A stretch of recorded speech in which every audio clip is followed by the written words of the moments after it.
Samantala mga gulay, karne, itlog, bigas at iba pa, ipinamigay sa libu-libong residente sa Calasiao, Pangasinan. Silipin sa report ni Joel Fernandez.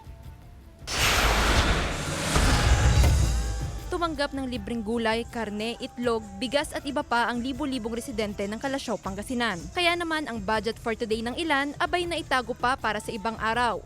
Napaka-bless po namin ngayon kasi kahit pa paano may dumating na benepisyon po para sa pagkain po namin. Maganda to at tulong din to sa pamilya. Marami to, marami.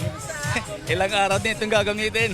Ito ang naging hakbang ng lokal na pamahalaan ng Calasiao sa gitna ng krisis na nararanasan sa bansa. Mula sa mga local producer sa bayan ang mga ipinamigay na produkto, gaya na lang ng tinapa ng Barangay Talibao.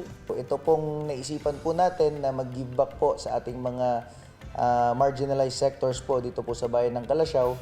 Naisipan po namin gumawa ng People's Day. Lahat po ng mga produce, mga products po from our market vendors, local producers, binili po natin ang kanilang paninda and then ibibigay din po natin sa tao. Sa tala ng LGU Calasiao, aabot sa humigit kumulang 10,000 Calasiaoeños ang nabiyayaan sa People's Market Day, na bahagi ng pagdiriwang ng kapistahan ng bayan. Kasama si Daryl Peralta, Joel Fernandez, One North Central Luzon.